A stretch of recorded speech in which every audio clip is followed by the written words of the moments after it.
is repugnant in a free and open society. And we are, as a people, inherently and historically opposed to secret societies, to secret oaths, and to secret proceedings. I think a new world order is emerging. An inside job? How dare you? How dare you?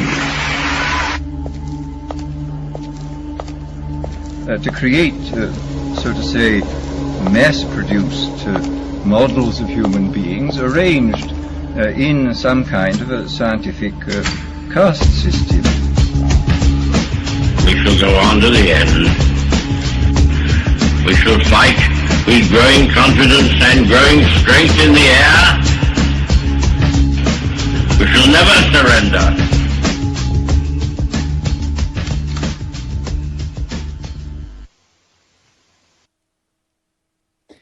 Good day, everybody.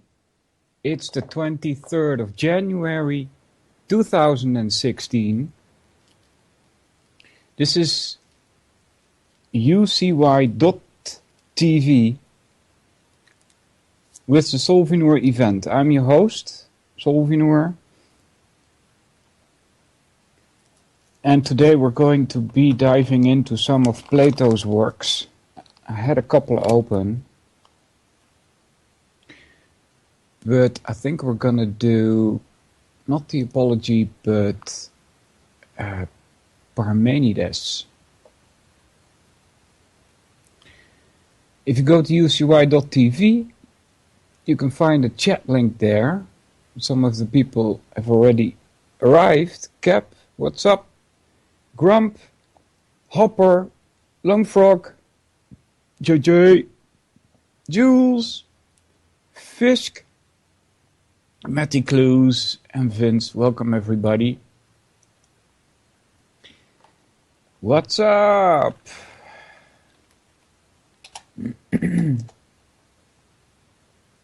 And one on.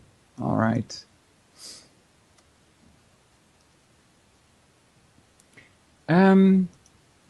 So I don't know if you were there like 4 weeks ago or so, and when I said that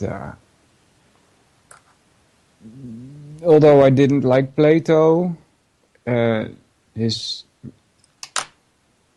what's left of what's supposed to be his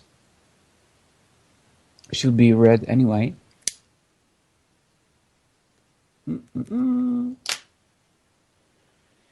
And as far as I know, what I've learned so far from this other website, the History of Philosophy, is that Plato's works don't come in a specific order. So this is supposed to be written around 370 BC. And this takes place, there's somebody speaking, Cephalus. He is repeating a dialogue that was aimed at Clazomanians. I don't know where they're from, Clazomonia or something. And it's supposed to have been narrated by Antiphon, and he's repeating it. We had come from our home at Clazomania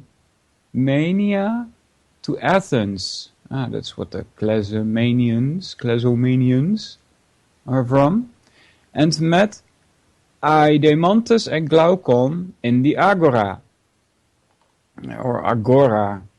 So that's the market, right? Agora, the market. Excellent movie if you haven't seen it also. Agora. Welcome, Cephalus, said Adamantus, taking me by the hand. Is there anything which we can do for you in Athens? Yes, that's why I'm here.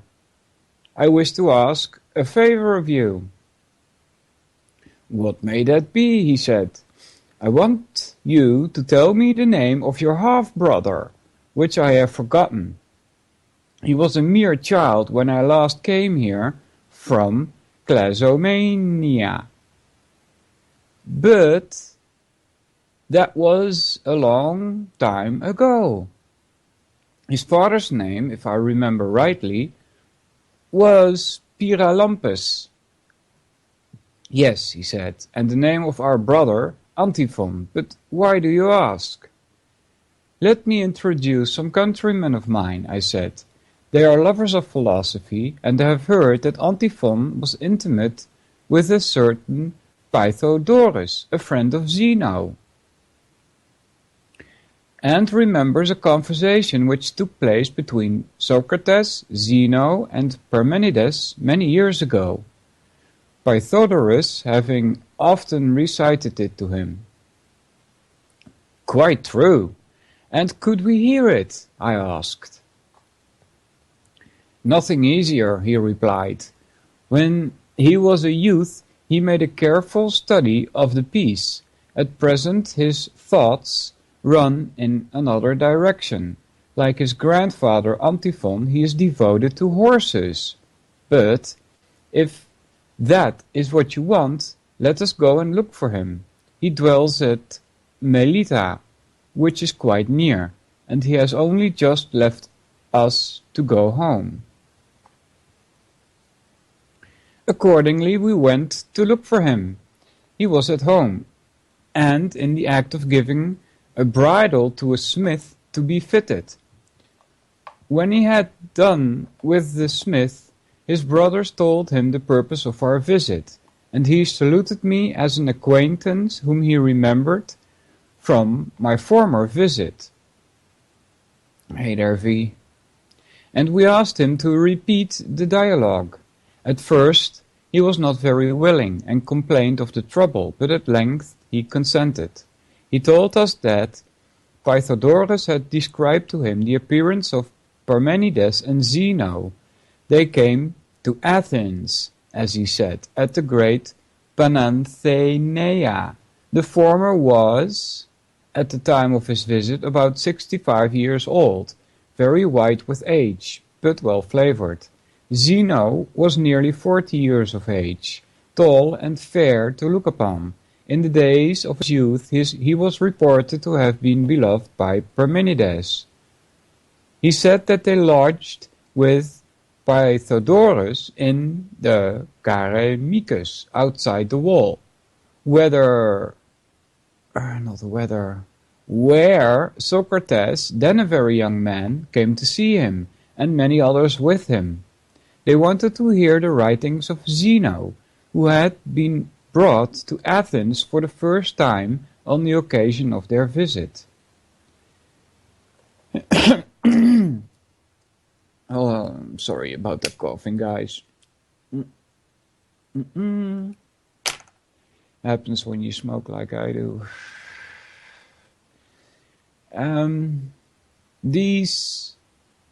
Zeno himself read to them in the absence of Parmenides, and had very nearly finished when Pythodorus entered, and with him Parmenides and Aristotle, who was afterwards one of the 30. Remember that? A time of 30 tyrants taking over. And heard the little that remained of the dialogue. Pythodorus had heard Zeno repeat them before.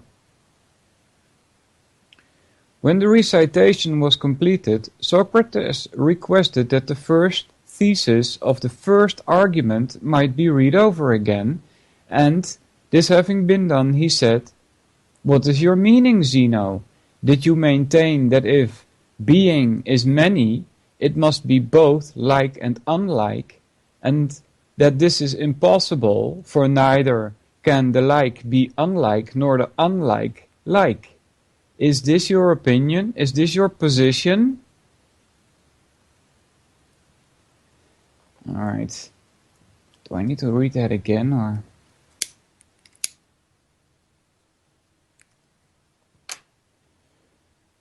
Just so, said Zeno.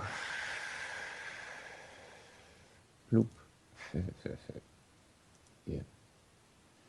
And if the unlike cannot be like, or the like unlike, then according to you, being could not be many, for this would involve an impossibility. In all that you say, have you any other purpose except to disprove the being of many? And is not each division of your treatise intended to furnish a separate proof of this? There being in all as many proofs of the not being of the many as you have composed arguments?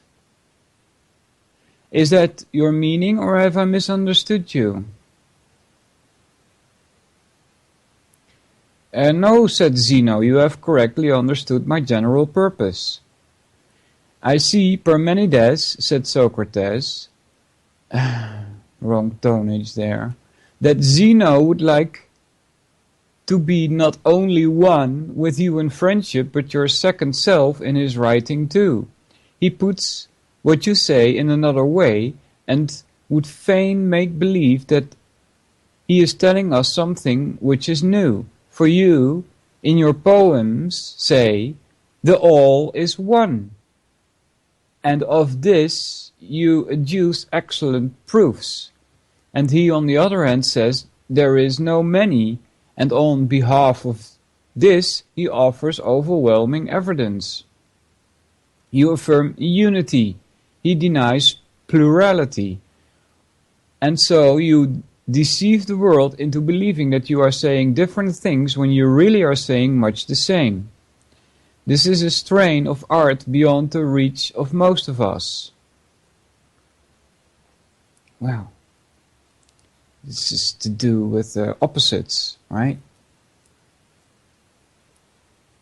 If one part of an opposite is not true, it means that the other must be true.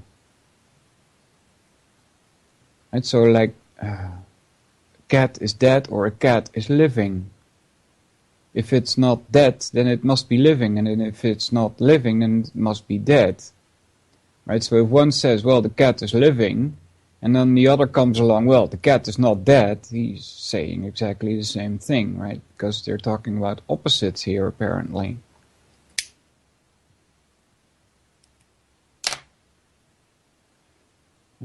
Yes, Socrates, said Zeno. But although you are as keen as a Spartan hound in pursuing the track, you do not fully apprehend the true motive of the composition, which is not really such an artificial work as you imagine. For what you speak of was an accident. There was no pretense of a great purpose, nor any serious intention of deceiving the world. The truth is that these writings of mine were meant to protect the arguments of Parmenides against those who make fun of him and seek to show the many ridiculous and contradictory results which they suppose to follow from the affirmation of the one.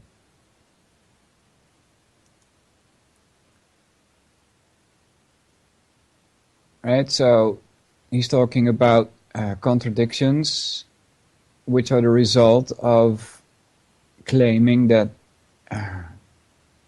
all is one, basically.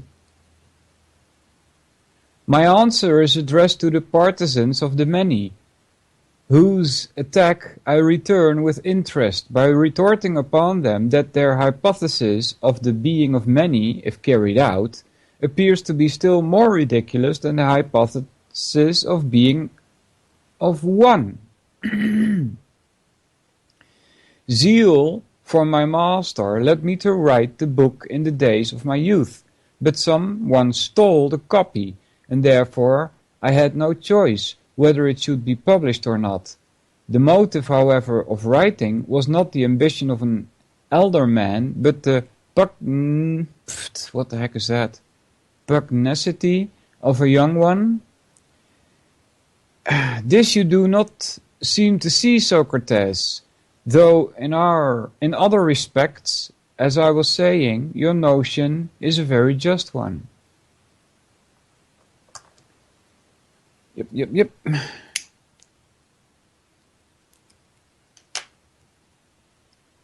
I understand, said Socrates, and quite accept your account. But tell me, Zeno, do you not further think that there is an idea of likeness in itself, and another idea of unlikeness, which is the opposite of likeness, and that in these two, you and I, and all other things to which we apply the term many, participate things which participate in likeness become in that degree and manner alike, and so far as they participate in unlikeness, become in that degree unlike, or both like and unlike in the degree in which they participate in both.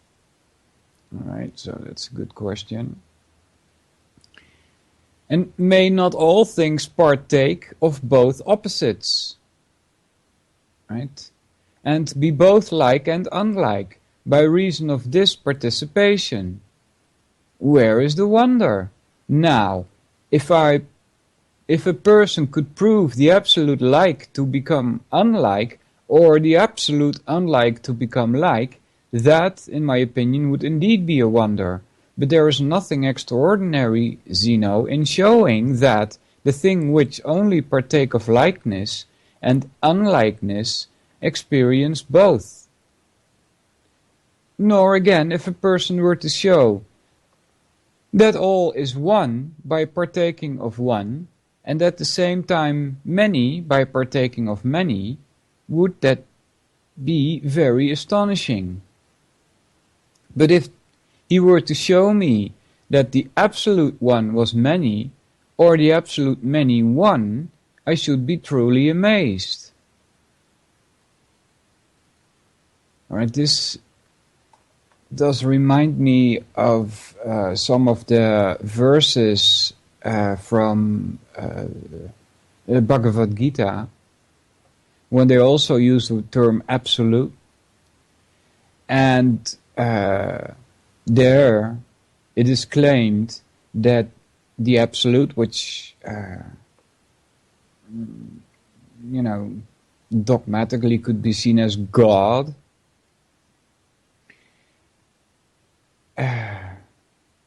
is one, but he's also seen as many. In the verses, and I can't quote them precisely, but he, this absolute being, this that's a personification, right? To call it God, to call it an absolute being. There's also a non-personalistic view. This absolute nature, for instance, you could also say, is many in one, as they call it.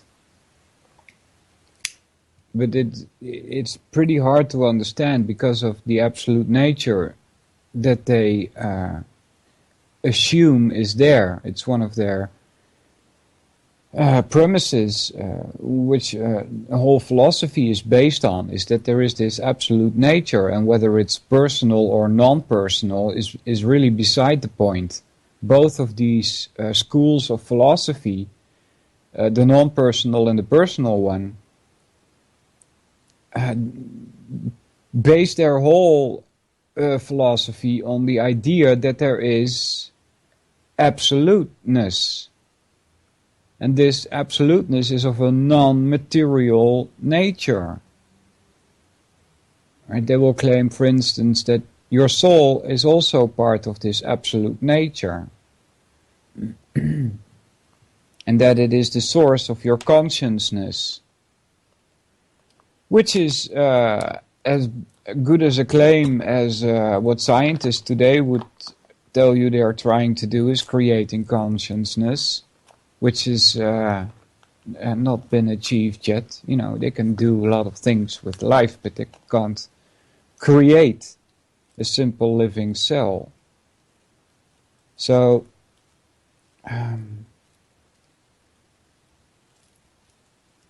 it's hard to say, because this absolute nature that they base their philosophies on cannot be seen, cannot be heard. You can't feel it, like touch it, right? You can't taste it, you can't smell it.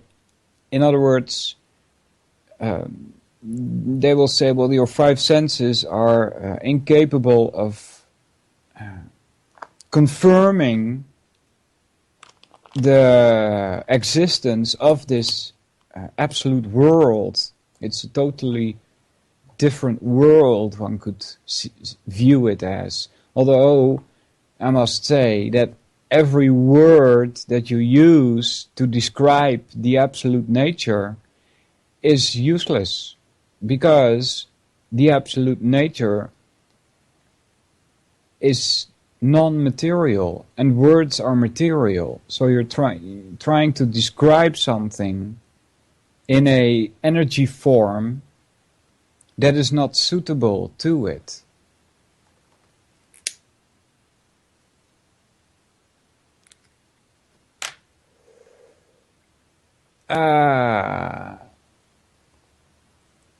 In this absolute world, there can be many, in this, which is also one, right? That's also what they say. It's one. There can be many contradictions, right? Especially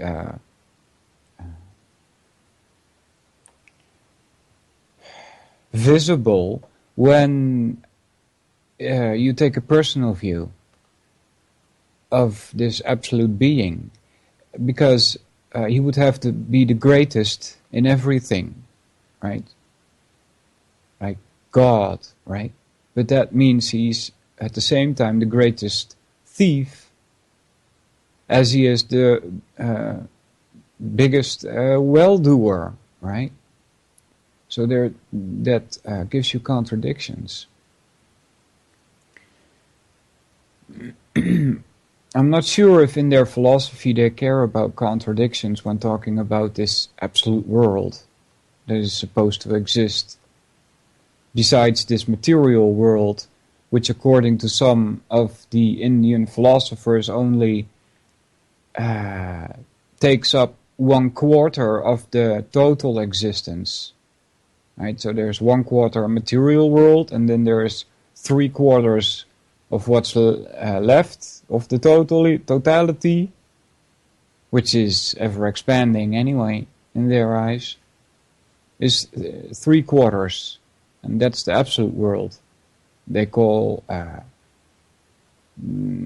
beings that live in this absolute world, they call them awake, and we're supposed to be asleep because we live in a material world, right? They see us as asleep. And here is a little bit of tie with the real world you and I live in, because they say that we're asleep because we are living in illusion. That's the idea that they have, right? We don't know truth, right? They say we don't know the absolute world, therefore we live in ignorance.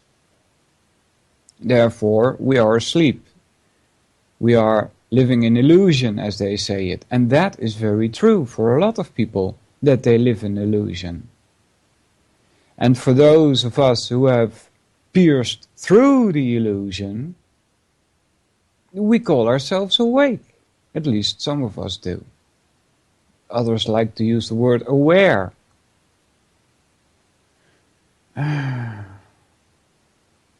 Yeah.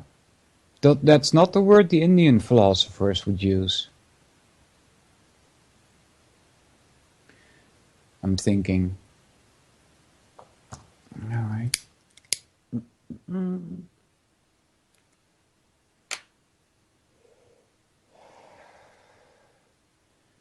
So where were we? And so, of all the rest, I should be surprised to hear that the natures of ideas themselves had the opposite qualities.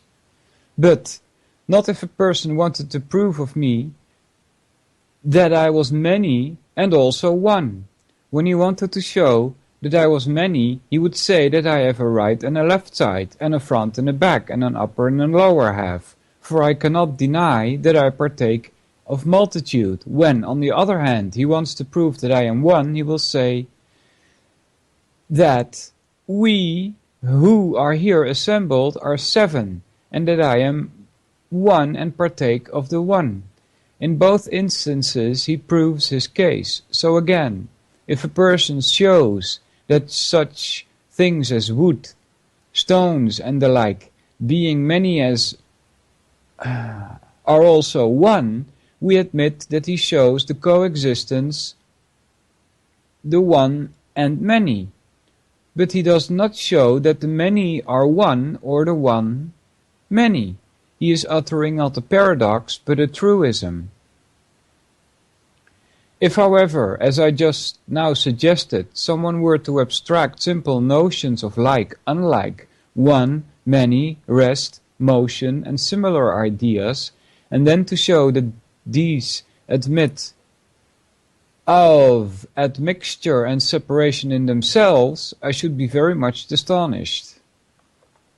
Alright, I'm not getting that one.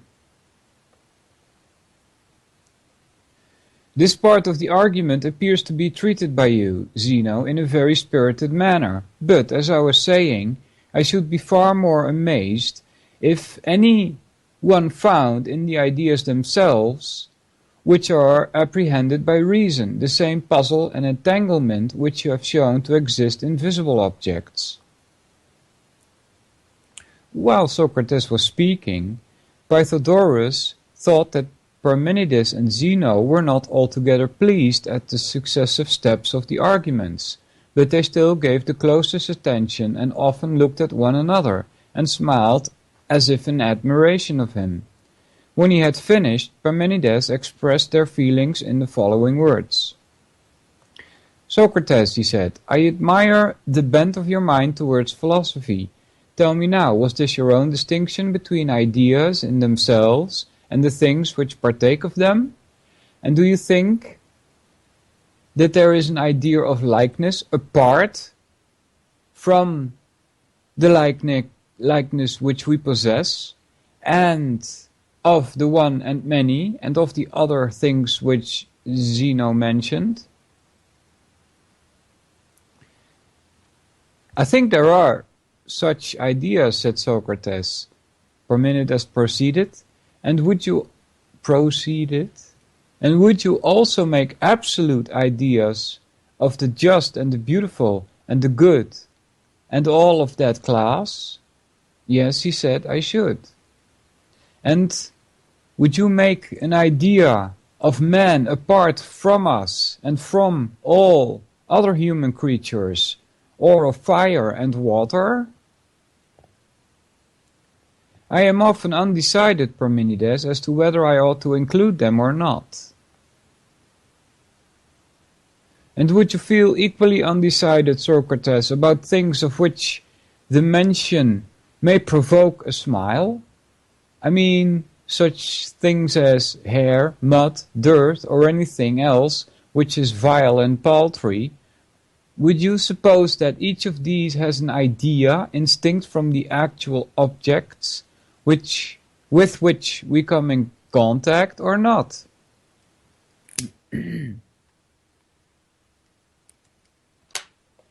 Certainly not, said Socrates. Visible things like these are such as they appear to us, and I am afraid that there would be an absurdity in assuming any idea of them. Although I sometimes get disturbed and begin to think that there is nothing without an idea. But then again, when I have taken up this position, I run away, because I am afraid that I may fall into a bottomless pit of nonsense and perish, and so I return to the ideas of which I was just now speaking and occupy myself with them. Yes, Socrates, said Parmenides, That is because you are still young. The time will come, if I am not mistaken, when philosophy will have a firmer grasp of you, and then you will not despise even the meanest things. At your age you are too much disposed to regard opinions of men, but I should like to know whether you mean that there are certain ideas of which all other things take part, and from which they derive their names, that similars, for example, become similar, because they partake of similarity. This is talking about, this seems to be talking about Plato's forms, right?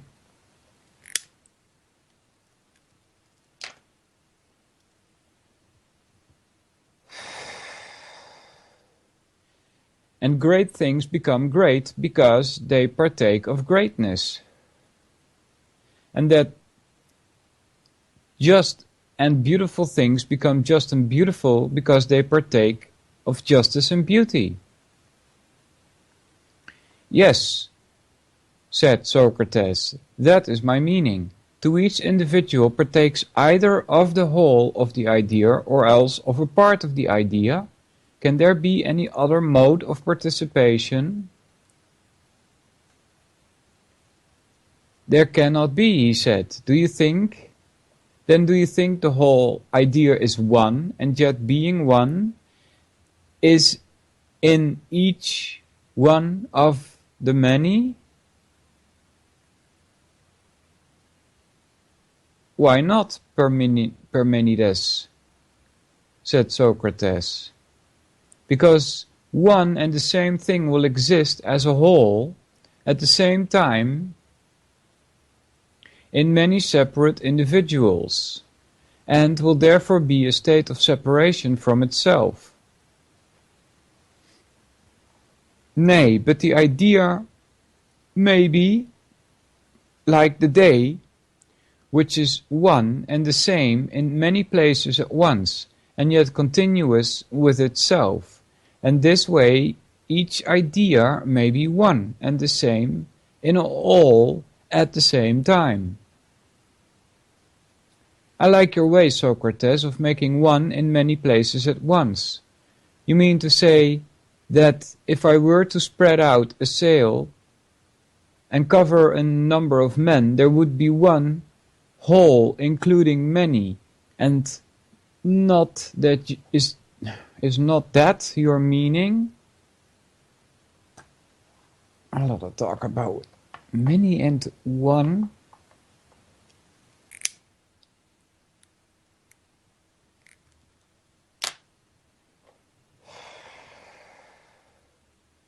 I think so. And would you say that the whole sail includes each man, or a part of it only, and different parts different men? The latter. Then, Socrates, the ideas themselves will be divisible, and things which participate in them will have a part of them only, and not the whole idea existing in each of them. That seems to follow. Then would you like to say, Socrates, that the one idea is really divisible and yet remains one? Certainly not, he said. All right, so that's not the view that an Indian philosopher would, and not all of them, of course, would say when they talk about the one. They see it as indivisible. So first of all, to divide something is a material concept, and it cannot be executed on something that is not material. So therefore the one is indivisible.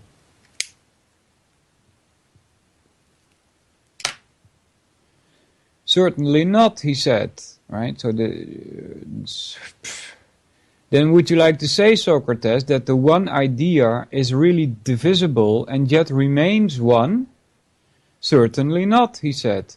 Suppose that you divide absolute greatness, and that of the many great things, each one is great in virtue of a portion of greatness less than absolute greatness. Is that conceivable?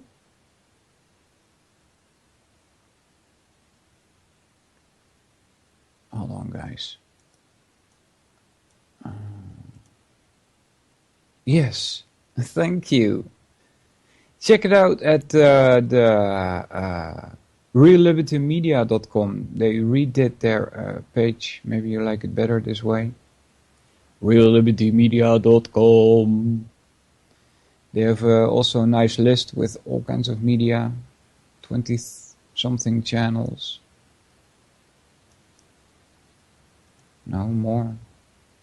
30-something. 32? More. 36 channels to choose from. Oh, 5. Oh, this is all your channel here. 20 and 29. 30.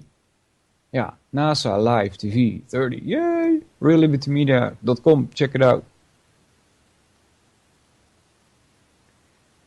Yeah.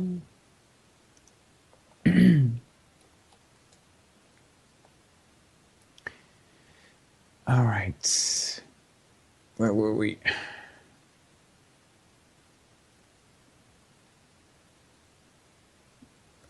Socrates is speaking, I think. No.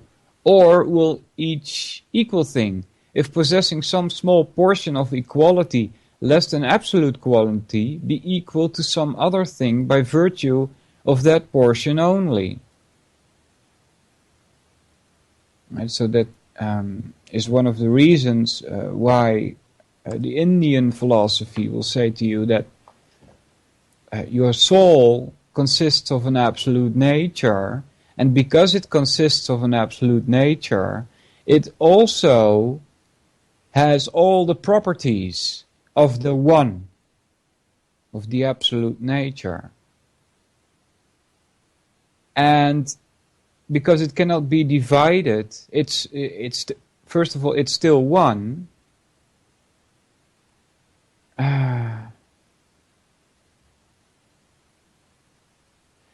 That Brahma, Vishnu, Shiva, everybody, all those gods have, except not in the same quantity, right? So it's the quality is the same, but not the quantity. So that seems a contradiction also, right? If you're talking about absolute worlds. I did.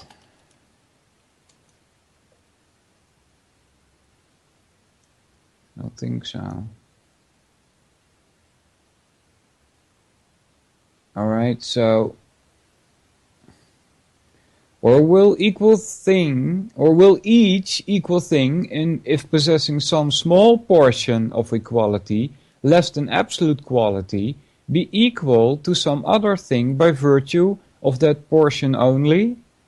And that seems to be impossible. Or suppose one of us have a portion of smallness. This is but a part of the small, and therefore the absolute small is greater. I would say the absolute small is smaller, but anyway. If the absolute small be greater, that to which part of the small is added will be smaller and not greater than before. How absurd. Yeah, that's what I was thinking. Then in that way, Socrates, will all things participate in the ideas if they are unable to participate in them either as parts or wholes? Indeed, he said, you have asked a question which is not easily answered. Well, said Parmenides, and what do you say of another question? What question? I imagine that the way in which you are led to assume one idea of each kind is as follows. You see a number of great objects, and when you look at them, there seems to you to be one and the same idea, or nature, in them all. Hence you conceive of greatness as one. Very true, said Socrates. I keep thinking of the third man argument against the world of forms, which is a bit like the absolute world that I've been trying to explain.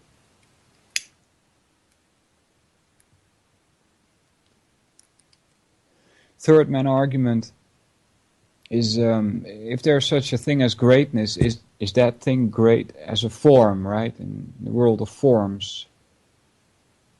The last sentence here is, hence you conceive of greatness as one.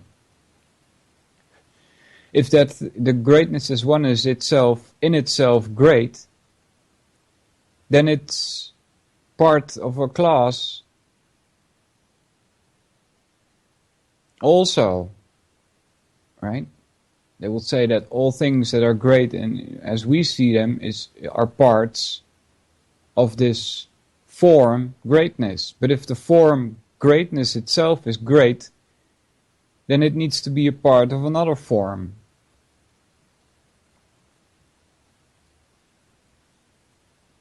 Of greatness, and so you get into infinite regress.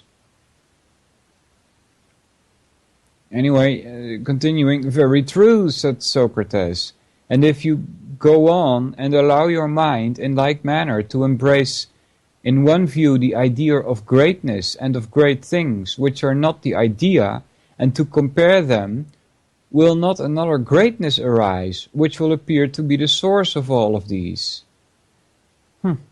It would seem so. Then another idea of greatness now comes into view over and over above absolute greatness. That's what I was just saying, right? And the individuals which partake of it, and then another, over and above all these, by virtue of which they will all be great. And so each idea, instead of being one, will be infinitely multiplied. But may not the ideas, asked Socrates, be thoughts only and have no proper existence except in our minds, Parmenides? For in that case each idea may still be one and not experience this infinite multiplication. And can there be individual thoughts which are thoughts of nothing? Impossible, he said. The thought must be of something? Yes. Of something which is or which is not? Of something which is. Must it not be of a single something which the thought recognizes and as attaching to all, being a single form of nature? Yes. And will not the something which is apprehended as one and the same in all be an idea? From that again there is no escape. Then, said Parmenides, if you say that everything else participates in the ideas, must you not say either that everything is made up of thoughts, and that all things think, or that they are thoughts but have no thought? Strange.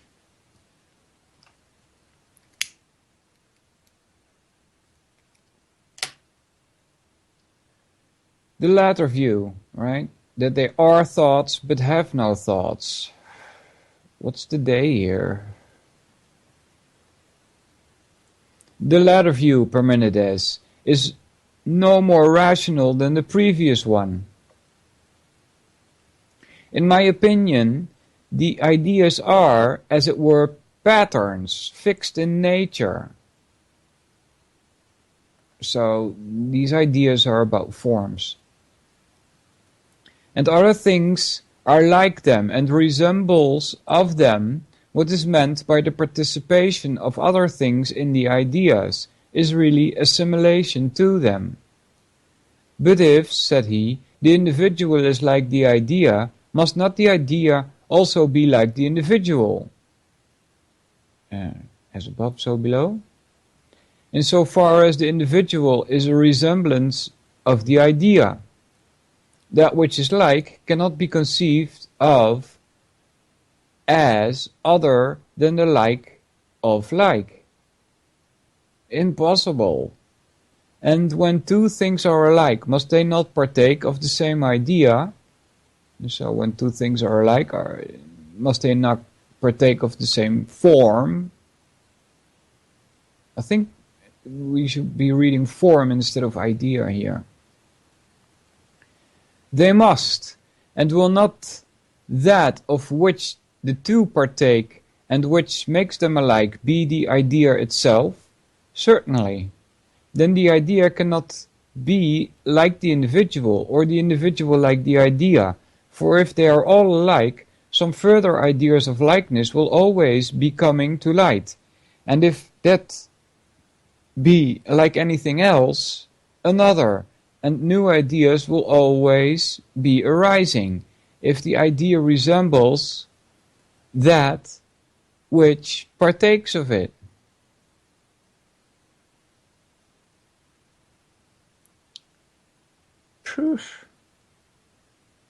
Quite true. The theory, then, that other things participate in the ideas by resemblance has to be given up, and some other mode of participation devised. It would seem so.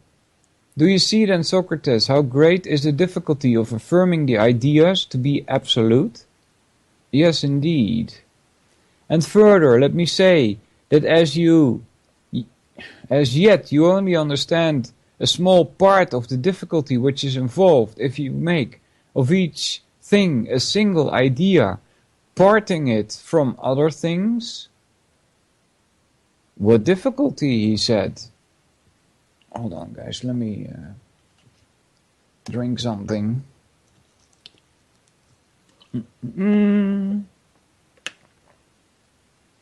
What do you mean, Parmenides? Said Socrates.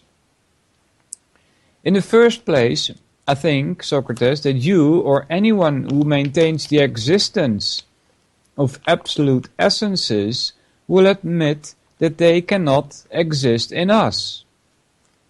No, said Socrates, for then they would be no longer absolute. Okay. True, never mind. True, he said, and therefore when ideas are what they are in relation to one another, their essence is determined by a relation among themselves and has nothing to do with the resemblance or whatever they are to be termed, which are in our sphere, and from which we receive this or that name when we partake of them. And the things which are within our sphere and have the same names with them are likewise only relative to one another, and not to the ideas which have the same names with them, but belong to themselves and not to them.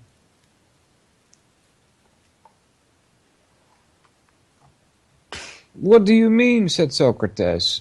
I may illustrate my meaning in this way, said Parmenides. A master has a slave. Now there is nothing absolute in the relation between them, which is simply a relation of one man to another. But there is also an idea of mastership in the abstract, which is relative to the idea of slavery in the abstract. These natures have nothing to do with us, nor we with them. They are concerned with themselves only, and we with ourselves. Do you see my meaning?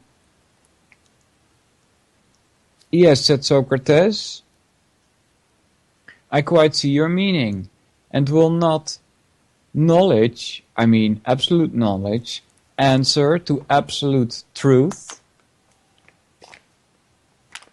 So there's a term, absolute truth, that's used also very much by ancient Indian philosophy. They would spell it with capital T,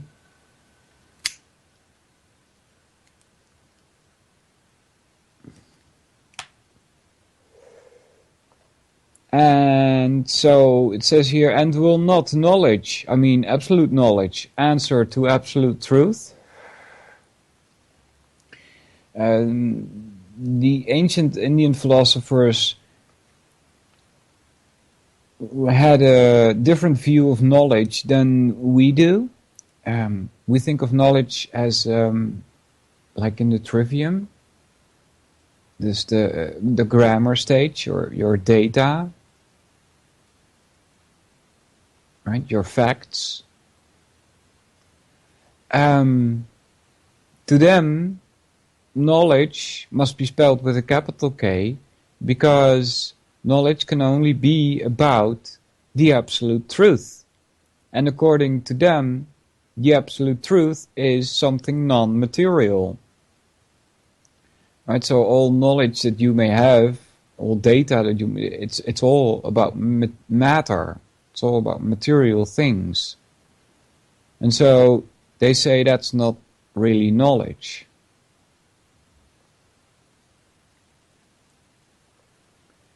Here's another one, certainly, and then, and each kind of absolute knowledge will answer to each kind of absolute being?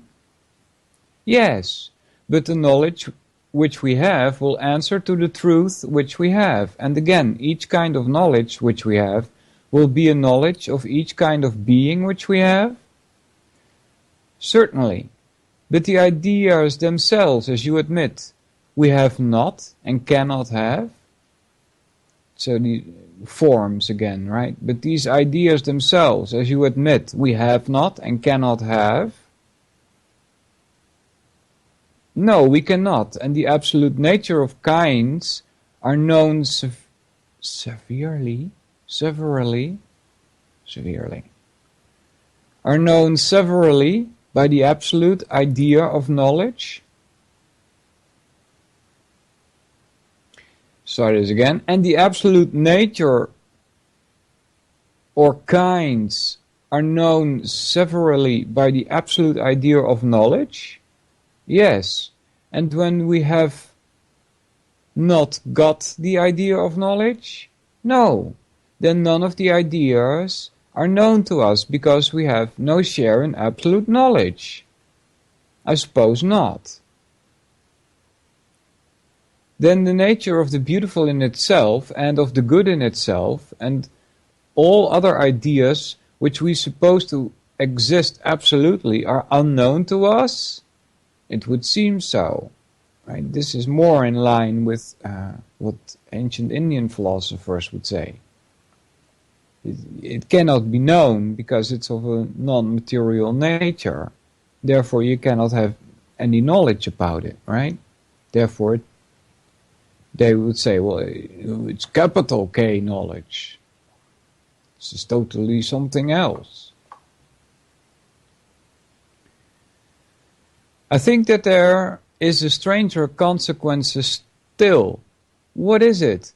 Would you or would you not say that absolute knowledge, if there is such a thing, must be a far more exact knowledge than our knowledge, and at the same of beauty and of the rest? Yes, and if there be such a thing as participation in absolute knowledge, no one is more likely than God to have this most exact knowledge? Certainly. But then, will God, having absolute knowledge, have a knowledge of human things? Why not? Because, Socrates, said Parmenides, we have admitted that the ideas are not valid in relation to human things, nor human things in relation to them. The relations of either are limited to their respective spheres. Yes, that has been admitted. And if God had this perfect authority and perfect knowledge, his authority cannot rule us, nor his knowledge know us, or any human thing, just as our authority does not extend to the gods, nor our knowledge know anything which is divine. So, by parity of reason, they, being gods, are not our masters, neither do they know the things of men. Yet surely, said Socrates, to deprive God of knowledge is monstrous.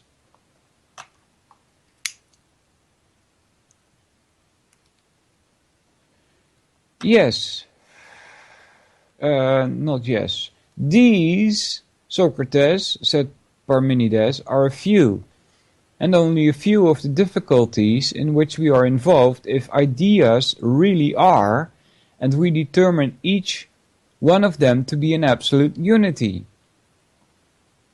He who hears what may be said against them will deny the very existence of them, and even if they do exist, he will say that they must of necessity be unknown to man, and he will seem to have reason on his side. And, as we were remarking just now, will be very difficult to convince a man must be gifted with very considerable ability before he can learn that everything has a class and an absolute essence. And still more remarkable will he be who discovers all things for himself, and having thoroughly investigated them is able to teach them to others. I agree with you, Parmenides, said Socrates, and what you say is very much to my mind. And yet, Socrates, said Parmenides, if a man fixing his attention on these and the like difficulties does away with ideas of things and will not admit that every individual thing has its own determinate idea, which is always one and the same, he will have nothing on which his mind can rest, and so will he utterly destroy the power of reasoning, as you seem to me have particularly noted. Very true, he said. But then what is to become of philosophy? Whither shall we turn? Where shall we turn? If the ideas are unknown? I certainly do not see my way at present. Yes, said Parmenides, and I think that this arises, Socrates, one of your attempting to define the beautiful, the just, the good, and the ideas generally, without sufficient previous training. I noticed your deficiency when I heard you talking here with your friend Aristotle the day before yesterday. The impulse that carries you towards philosophy is assuredly noble and divine, but there is an art which is called by the vulgar idle talking, and which is imagined to be useless, and that this must train and exercise yourself. Now that you are young, or truth will elude your grasp. And what is the nature of this exercise, Parmenides, which you would recommend?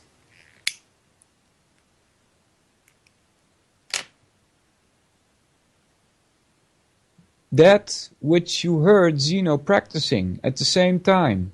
I give you credit for saying to him that you did not care to examine the perplexity in reference to visible things, or to consider the question that way, but only in reference to objects of thought, and to what may be called ideas.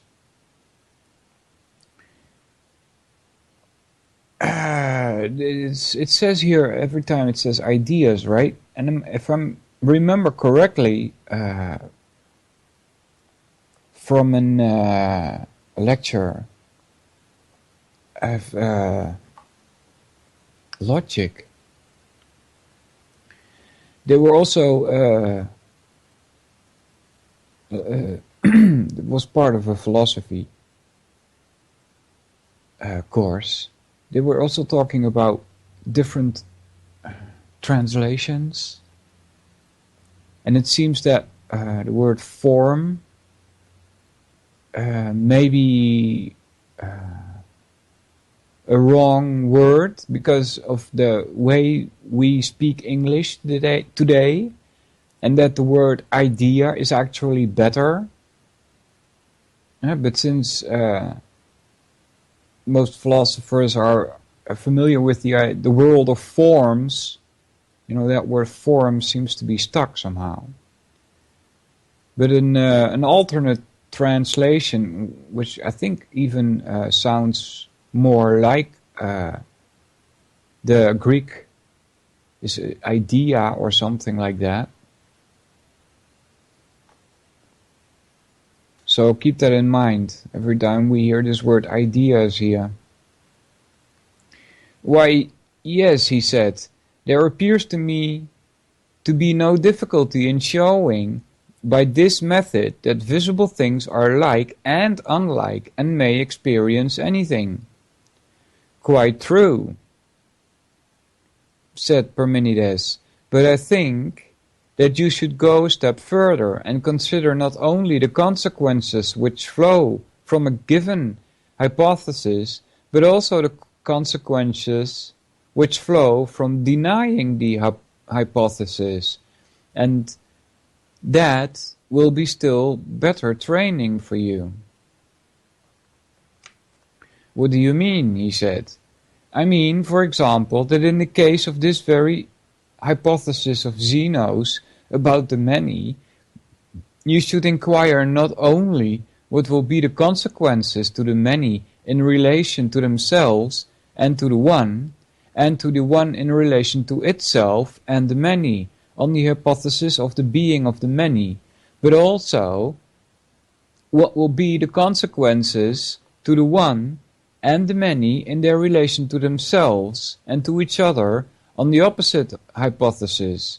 Or again, if likeness is or is not, what will be the consequences in either of the cases to the subjects of the hypothesis and to other things, in relation both to themselves and to one another, and so of unlikeness. And the same holds good of motion and rest, or generation and destruction, or even of being and not being. Yeah.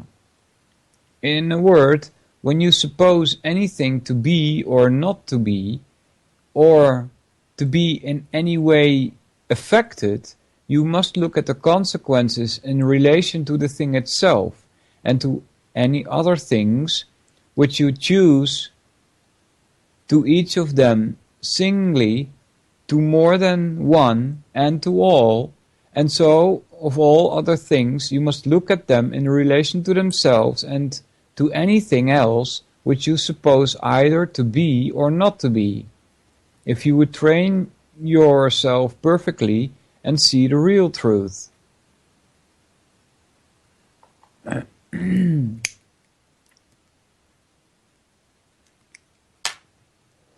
That, Parmenides, is a tremendous business of which you speak, and I do not quite understand you. Will you take some hypothesis and go through the steps? Then I shall apprehend you better. That, Socrates, is a serious task to impose on a man of my years. Then will you, Zeno? Said Socrates. Zeno answered with a smile. Let us make our petition to Parmenides himself, who is quite right in saying that you are hardly aware of the extent of the task which you are imposing on him.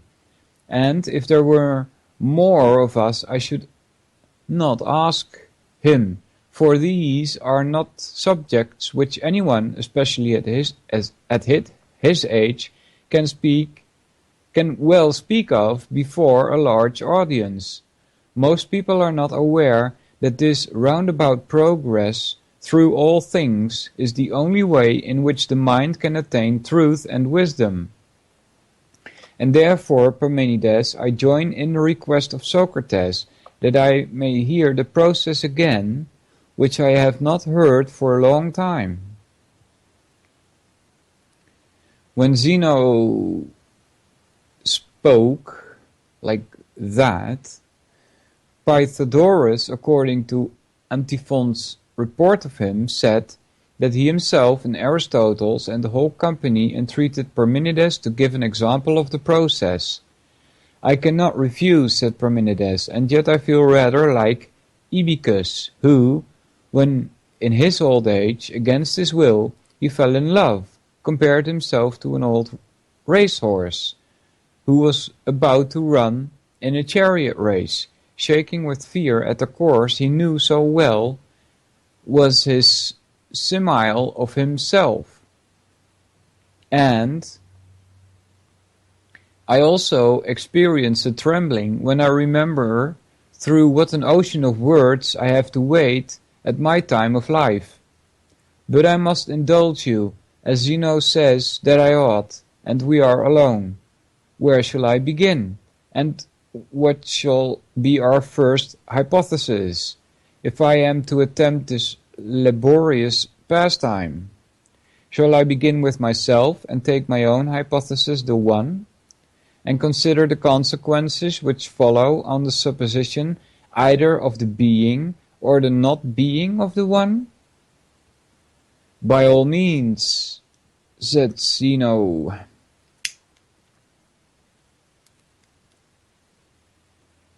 And who will answer me? He said. Shall I propose the youngest? He will not make difficulties and will be the most likely to say what he thinks, and his answers will give me time to breathe. I am the one whom you mean, Parmenides, said Aristotle, for I am the youngest and at your service. Ask and I will answer. Parmenides proceeded. If one is, he said, the one cannot be many? Impossible. Then the one cannot have parts and cannot be a whole? Why not? Because every part is part of a whole, is it not? Yes. And what is a whole? Would not that of which no part is wanting to be a whole? Certainly. Then, in either case, the one would be made up of parts, both as being a whole and also as having parts? To be sure. In either case, the one would be many and not one. True. But surely it ought to be one and not many. It ought. Then, if the one is to remain one, it will not be a whole and will not have parts? No. But if it has no parts, it will have neither beginning, middle, nor end, for these would, of course, be parts of it. Right. But then again, a beginning and an end are the limits of everything. And then the answer is certainly. Then the one, having neither beginning nor end, is unlimited. Yes, unlimited. And therefore formless, for it cannot partake either of round or straight. But why? Why? Because the round is that of which all the extreme points are equidistant from the center. Yes, and the straight is that of which the center intercepts the view of the extremes. True. Then the one would have parts and would be many, if it partook either of a straight or a circular form, assuredly. But having no parts, it will neither be straight nor round. Right. And being of such nature, it cannot be in any place, for it cannot be either in another or in itself. How so? Because if it were in another, it would be encircled by that in which it was, and would touch it in many places and with many parts. But that which is one and indivisible and does not partake of a circular nature cannot be touched all around in many places. Certainly not. But if, on the other hand, one were in itself, it would also be contained by nothing else but itself. That is to say, if it were really in itself, for nothing can be in anything which does not contain it. Alright, impossible. But then, that which contains must be other than the which is contained, for the same whole cannot do and suffer both at once, and if so, one will be no longer one, but two. True. Then one cannot be anywhere, either in itself or in another? No. Further consider whether that which is of such a nature can have either rest or motion. Right? This also goes back to what I read in the Indian mythologies.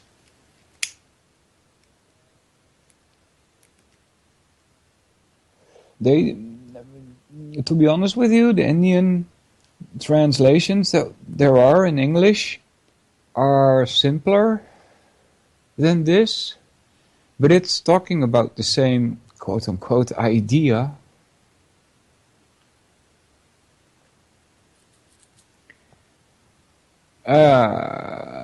It can either have rest nor motion, right? Why not?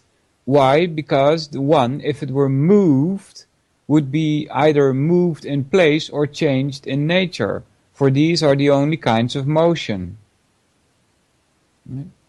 Motion does not exist in an absolute world. Neither can rest, because rest is a state that can only exist in the material world. And since the one that we're constantly talking about has an absolute nature, it does not have any properties that are based in the material world, like rest or motion or being round or having a line, whatever. Being measurable, it's impossible. Continuing, yes, and the one, when it changes and ceases to be itself, cannot be any longer one. Right? And then it cannot. No, it cannot. The one doesn't change. It's unchangeable. Change, again, is something that can exist only in a material world. The absolute world is seen as static. Right? It cannot therefore experience the sort of motion which is change of nature. Clearly not. Then can the motion of the one be in place? Perhaps. But if the one moved in place, which seems like a contradiction to me, must it either move round and round in the same place, or from one place to another? It must. And that which moves in a circle must rest upon a center, and that which goes around upon a center must have parts which are different from the center. Yeah. But that which has no center, has no parts, cannot possibly be carried round upon a center. Impossible. But perhaps the motion of the one consists in change of place, right? So, I don't know why they're not incorporating the prime mover idea here, which was pre-Socratic, if I'm not mistaken.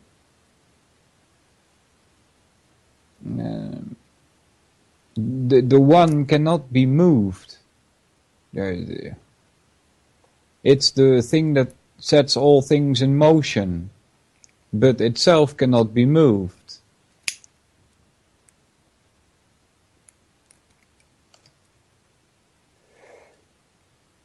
Because if it would move, then there would be a problem. The problem is, in this case, cause and effect. See, the one is the ultimate cause, the last cause, the first cause of everything. And because of that, it is unable to move. Because nothing can make it move.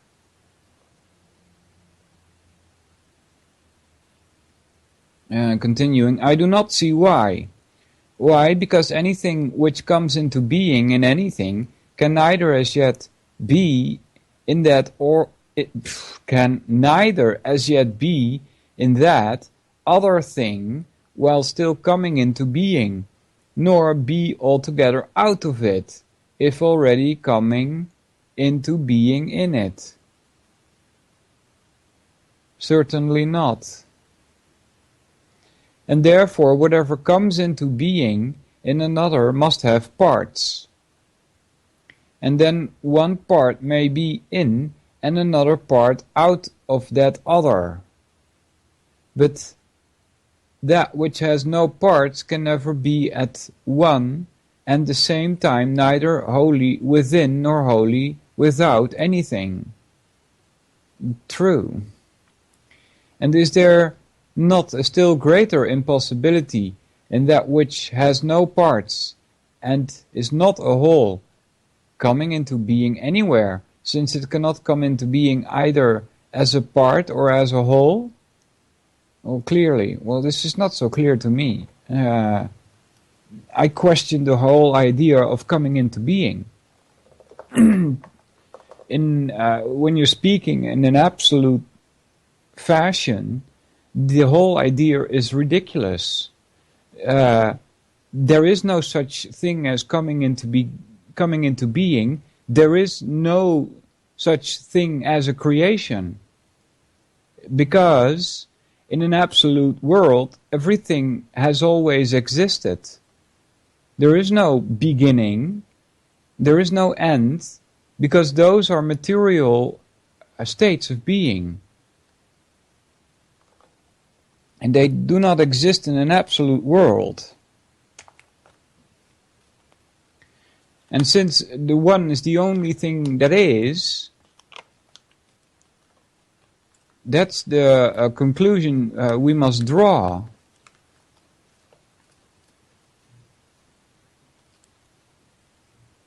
That talking about coming into being is a bit like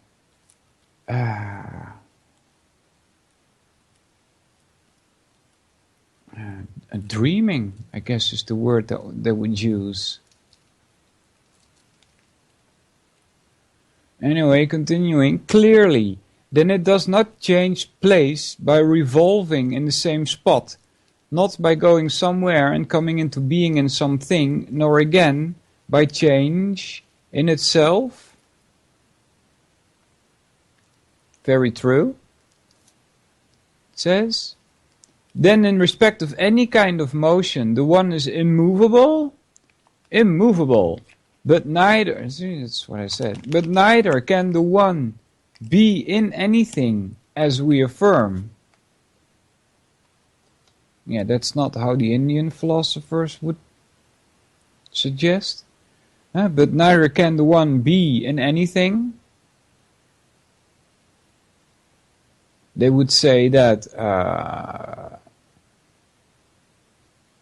they call it Brahmayoti, and they say that this is the best way. I've asked about this Brahmajyoti, and you know, the answers you get are not always that helpful because of the dogmatics behind it. But there seems to be this idea in ancient Indian philosophy that there is a kind of field. That's the best word I can use to describe it. It's a kind of field which pervades all matter, even the space between the atoms. And this is called Brahmajyoti. And that is how the one is in everything. All right.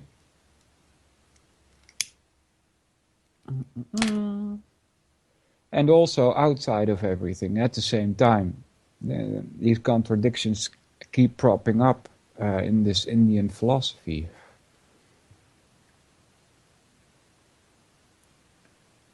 Very true. Then in respect of any kind of motion, the one is immovable. Immovable. But neither can the one be in anything, as we affirm. Yes, we said so. Then is it never in the same? Why not? Because if it were in the same, it would be in something. Certainly. And we said that it could not be in itself and could not be in other. They say true. An Indian philosopher would say no, it can be in itself. I'm thinking they would argue just like you can be in yourself. Is there a problem here? I don't see a problem.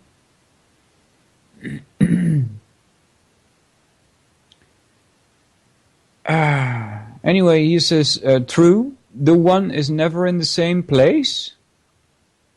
Well, this question seems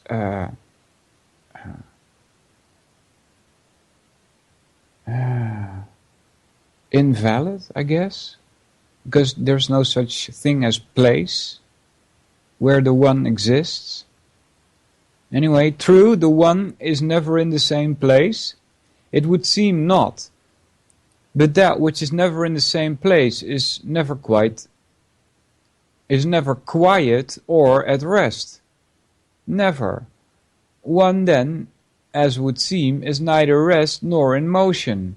It certainly appears so. Neither will it be the same with itself or other, nor again other than itself or other. Wow, what the heck is that?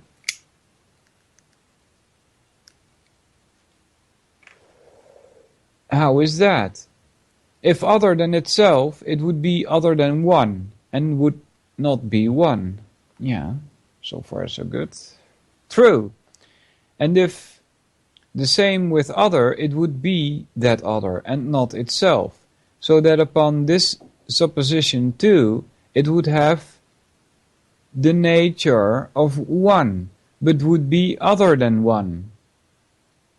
It would. Then it would not be the same with other or other than itself. It will not. Neither will it be other than other while it remains one, for not one but only other can be other than other and nothing else. True. Then not by virtue of being one will it be other. Certainly not. But if not by virtue of being one, not by virtue of itself, and not by virtue of itself, not itself, and itself not being other at all, will not be other than anything. Excuse me? What the heck is this? Alright, he says, neither will one be the same with itself. How not? Surely the nature of the one is not the nature of the same. Why not? It is not when anything becomes the same with anything that it becomes one. What of that? Anything which becomes the same with the many necessarily becomes many and not one. True. But if there were no difference between the one and the same, when a thing became the same, it would always become one. And when it became one, the same? Certainly. And therefore, if the one be the same with itself, it is not one with itself, and will therefore be one and also not one. Surely that's impossible. Yeah. And therefore the one can neither be other than other, nor the same with itself. Impossible. And thus, the one can neither be the same nor other, either in relation to itself or other.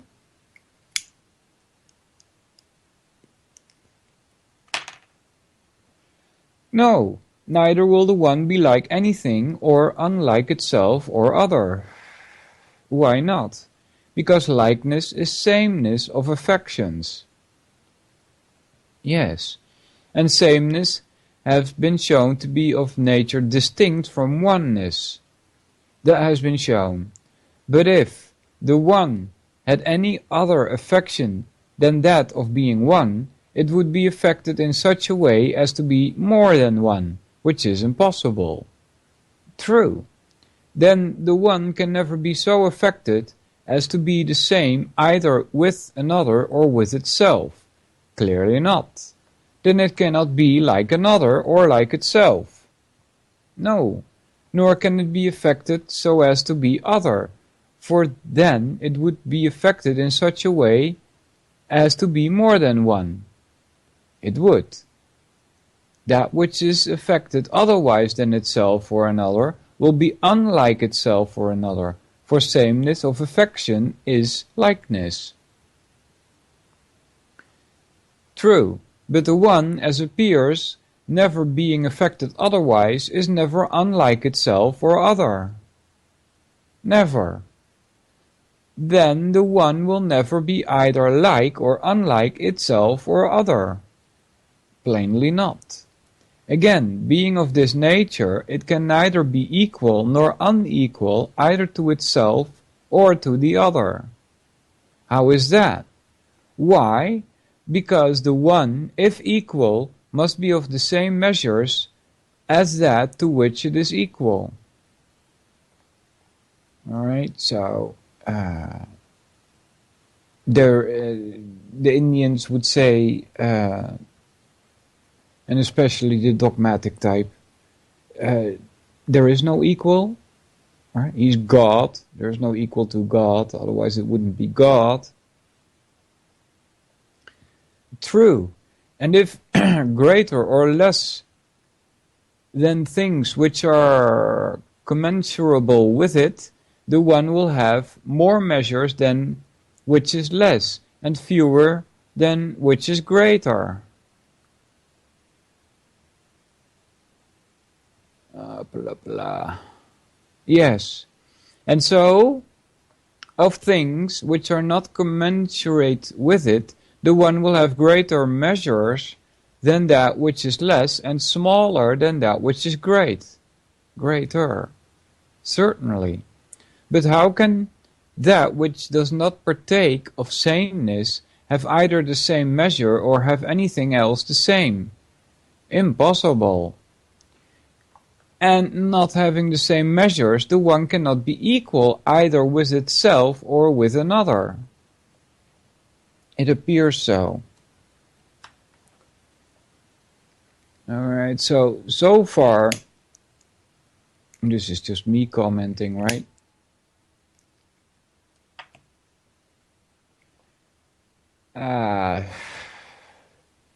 They're talking about one, the all of the time. But they're all using so many words like measure, for instance, equality, greatness, smallness. These are all material words. And very much so, even. All right? There's other words that would seem less gross, like mind, for instance. And so I'm having a lot of trouble here with how they are approaching this one. Seems to me that you cannot be talking about measure if you want to talk about the one. And therefore you cannot be talking about parts either. Anyway, right. And if it were of one measure, it would be equal to that measure. Yes, yet it has been shown to be incapable of equality. Alright, so the Indian philosophers would say that its measure cannot be measured because it's always expanding. then it will neither partake of one measure, nor of many, nor of few, nor of the same at all, nor be equal to itself or another, nor be greater or less than itself or other. Certainly. Well, and do we suppose the one can be older or younger than anything, or of the same age with it? Alright, so now time is coming into play here. Why not? Why? Because that which is of the same age with itself or another must partake of equality or likeness of time. And we said that the one did not partake either of equality or of likeness. Right? That's one thing I would agree with, that the one does not partake in either equality or likeness. We did say so. And we also said that it did not partake in inequality or unlikeness. Very true. How then can one, being of this nature, be either older or younger than anything, or have the same age with it? In no way. Then one cannot be older or younger or of the same age either with itself or with another? Clearly not.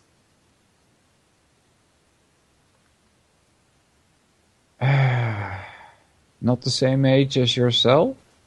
Seems a bit odd. Then the one being, well, of course the one has no age, right? So in that sense it can't have the same age as itself, because it doesn't have an age.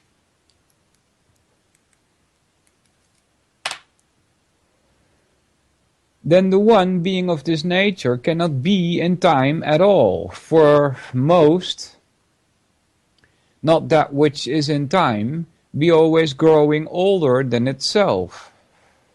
Yeah? Certainly. So, what's the conclusion here? That the one cannot be in time? I would agree with that. True, then, that which becomes older than itself also becomes at the same time younger than itself, if it is to have something to become older than. What do you mean? I mean this. A thing does not need to become different from another thing which is already different. It is different, and if its difference has become, it has become different. If its different will be, it will be different. But of that which is becoming different, there cannot have been, or be about to be, or yet to be, a different. The only different possible is one which is becoming. That is inevitable. But surely the elder is a difference relative to the younger and to nothing else. True. Then that which becomes older than itself must also at the same time become younger than itself. Yes, well that's odd. It doesn't seem straight line, timeline thinking.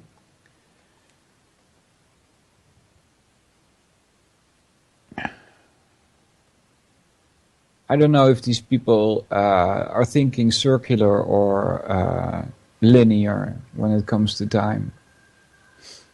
Yes, but again, is it true that it cannot become for a longer or for a shorter time than itself, but it must become and be and have become and be about to be for the same time with itself? Psst. That again is inevitable. The things which are in time and partake of time must in every case, I suppose, be of the same age with themselves, and must also become at once older and younger than themselves. Yes, but the one did not partake of those affections? Not at all. Then it does not partake of time, and it is not in any time. So the argument shows, well, But does not the expression was and has become and was becoming signify a participation of past time?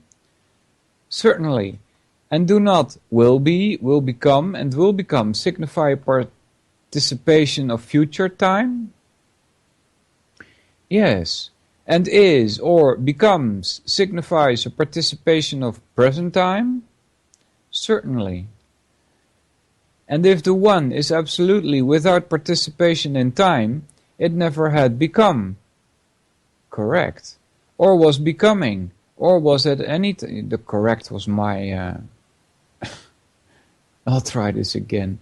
And if the one is absolutely without participation in time, it had never become, or was becoming, or was at any time, or is now become, or is becoming, or is, or will become, or will have become, or will be hereafter. Most true. But are there any modes of partaking of being other than these? There are none. Then the one cannot possibly partake of being? That's the inference. Then the one is not at all? Clearly not. Let's see. Is and is not. That's how again, a nice example of the contradictions that these Indian philosophers hold.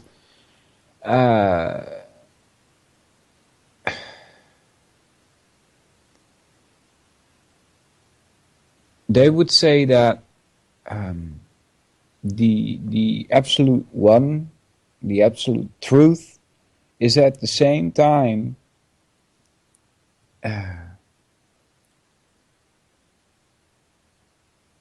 existent and non-existent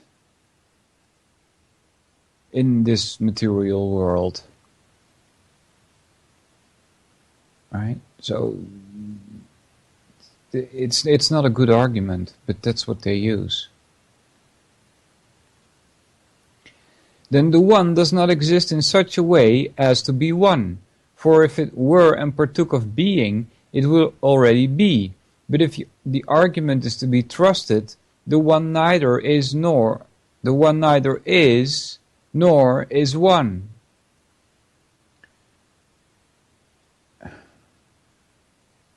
True, but that which is not admits of no attribute or relation. Of course not. Then there is no name, nor expression, nor perception, nor opinion, nor knowledge of it. Clearly not. Then it is neither named, nor expressed, nor opined, nor known, nor does anything that is perceive it. So we must infer. But can all of this be true about a one? I think not. Suppose now that we return once more to the original hypotheses. Let us see whether, on a further review, any new aspect of the question appears. I shall be very happy to do so. Good morning, Jules. We say that we have to work out together all the consequences, whatever they may be, which follows if the one. Then we will begin at the beginning. If one is, can one be and not partake of being? Impossible. Then the one will have being, but its being will not be the same with the one. For, if the same, it would not be the being of the one, nor would the one have participated in being, for the proposition that one is would have been identical with the proposition that one is one. But our hypothesis is not if one is one, what will follow, but if one is. Am I not right? Quite right. We mean to say that being has not the same significance as one? Of course. And when we put them together shortly and say one is, that is equivalent to saying partakes of being? Quite true. Once more then let us ask, if one is, what will follow? Does not this hypothesis necessarily imply the one is of such a nature as to have parts? How so? In this way, if being is predicted of the one, if the one is, and one of being, if being is one, and if being and one are not the same, and since the one which we have assumed is, must not the whole, if it is one, itself be, and have for its parts one and being? Certainly. And is each of these parts one and being to be simply called a part, or must the word part be relative to the word whole? The latter. Then that which is one is both a whole and has a part? Certainly. Again, of the parts of the one, if it is, I mean being and one, does either fail to imply the other, or is the one wanting to being, or being to the one? Impossible. Thus, each of the parts also has in turn both one and being, and it is at the least made up of two parts, and the same principle goes on forever, and every part whatever has always these two parts, for being always involves one, and one being, so that the one is always disappearing and becoming two. Certainly. And so the one, if it is, must be infinite in multiplicity? Clearly. Alright, that's what ancient Indians would also say, infinite in multiplicity. Let us take another direction. What direction? We say that the one partakes of being and therefore is. Yes. And in this way the one, if it has being, has turned out to be many. True.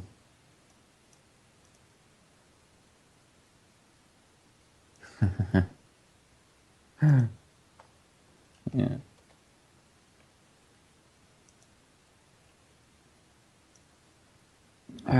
Blah, blah, blah.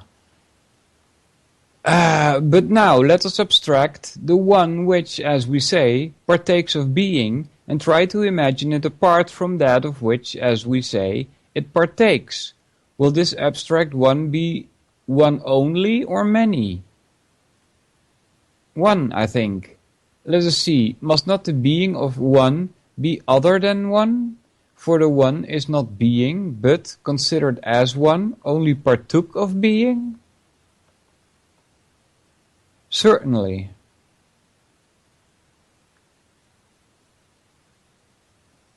If being and the one be two different things, it is not because the one is one that it is other than being, nor because being is being that it is other than the one, but they differ from one another in virtue of otherness and difference. Certainly. So that the other is not the same either with the one or with being? Certainly not. And therefore whether we take being and the other, or being and the one and the other, in every such case we take two things, which may be rightly called both. How so? In this way you may speak of being? Yes. And also of one? Yes. Then now we have spoken of either of them? Yes. Well, and when I speak of being and one, I speak of them both? Certainly. And if I speak of being and the other, or of the one and the other, in any such case, do I not speak of both? Yes, and must not that which is correctly called both be also two? Undoubtedly. And of two things, how can either be any possibility not be one? It cannot. Then, if the individuals of the pair are together two, they must be severally one? Clearly. And if each of them is one, then by addition of any one to any pair, the whole becomes three? Yes. And three are odd and two are even? Of course. What's that got to do with it? And if there are two, there must also be twice. And if there are three, there must be thrice. That is, if twice one makes two and thrice one three? Certainly. There are two and twice, and therefore there must be twice two. And there are three, and there is thrice, and therefore there must be thrice three. Of course. If there are three and twice, there is twice three. And if there are two and thrice, there is thrice two. Undoubtedly. What's going on here? What's it with the numbers? Here then we have even take even times, and odd take odd times, and even takes odd times, and odd take even times. What the heck? True. And if this is so, does any number remain which has no necessity to be? Does any number remain which has no necessity to be? That's odd. None whatsoever. Then if one is, number must also be? It must. But if there is number, there must also be many and infinite multiplicity of being, for number is infinite in multiplicity and partakes also of being. Am I not right? Certainly. And if all numbers participates in being, every part of number will also participate. Every part of number? Yes, then being is distributed over the whole multitude of things, and nothing that is, however small or however great, is devoid of it. And indeed, the very supposition of this is absurd, for how can that which is be devoid of being? In no way. And if it is divided into the greatest and into the smallest and into being of all sizes and is broken up more than all things, the division of it have no limit? True. Then it has the greatest number of parts. Yes, the greatest number. Is there any of these which is a part of being and yet no part of it? Impossible. But if it is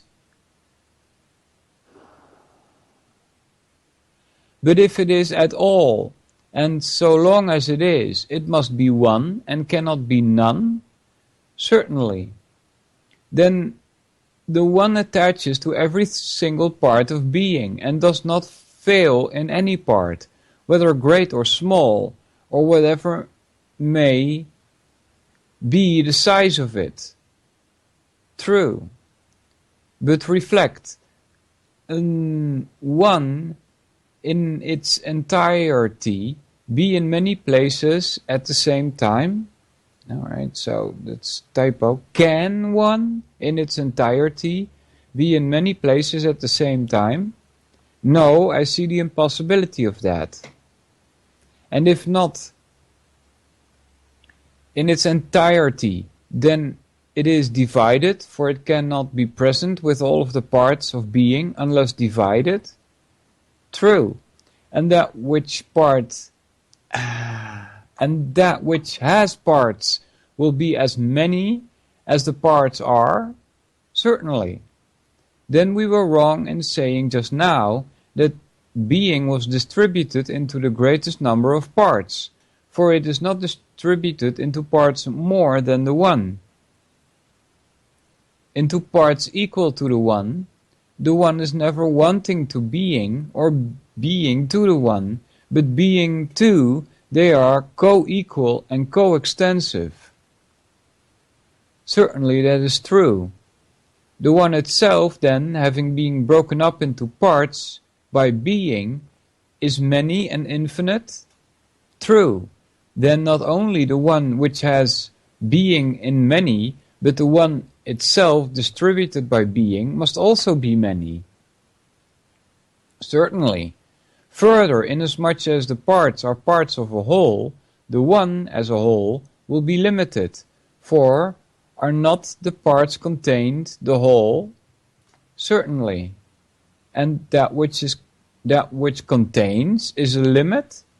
Of course. That which contains, there's no such thing as containing the one, because it's limitless. That was me interjecting here. Continuing, then the one, if it has being, and then the one, if it has being, is one and many, whole and parts, having limits and yet unlimited in number? Clearly. See, that doesn't make sense, right? Having limits and yet unlimited in number? Apparently, it says here, clearly. And because having limits, also having extremes? Certainly. And if a whole, having beginning and middle and end, for can anything be a whole without these three? And if one of them is wanting to anything, will that any longer be a whole? All right. So still, as I said, like maybe an hour ago or so, they're talking about things like beginning, middle, and end, right? And there's think of a circle, for instance. It doesn't have a beginning, it doesn't have a middle, and it doesn't have an end.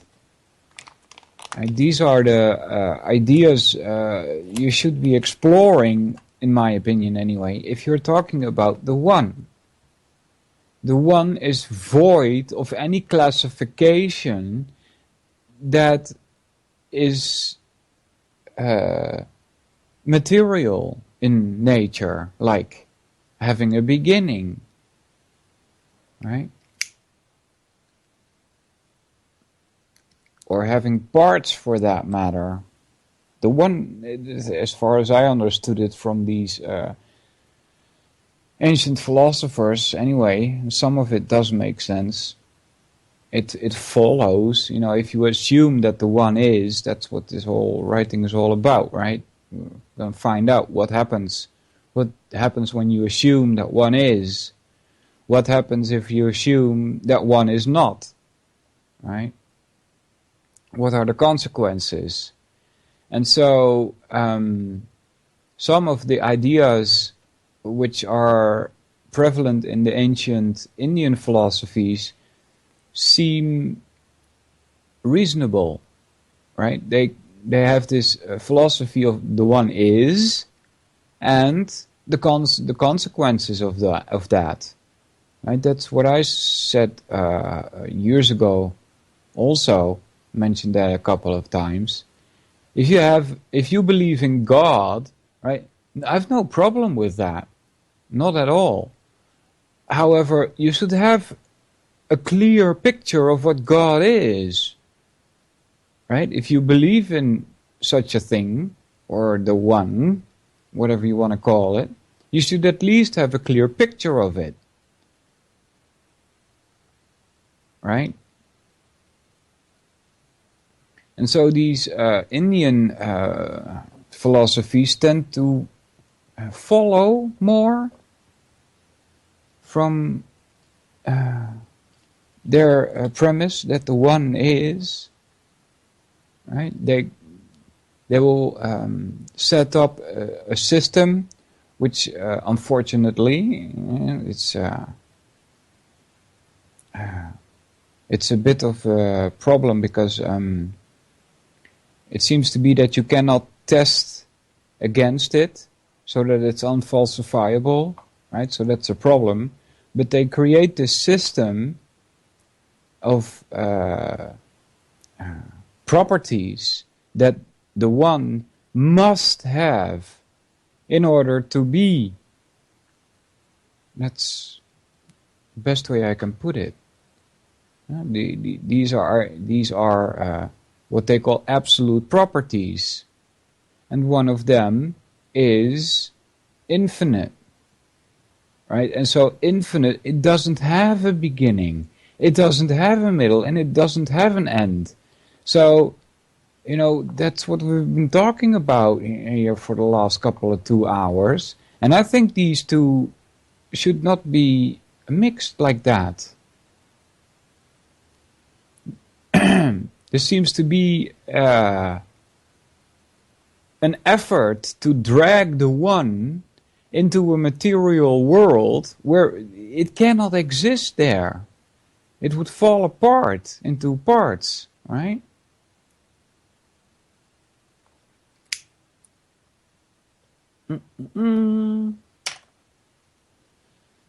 All right. I think this is it for this week. Check out Real Liberty Media. They've got a new layout on the website, a nice window at the top where you can choose different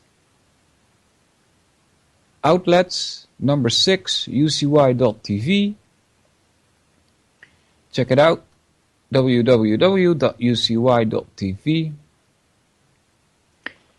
There's a lot of goodies there. Check out the archives of the different show hosts, which you can just mouse over and you will get a whole list of shows, list of hosts. Check them out. Thank you, Jules, for giving us the opportunity.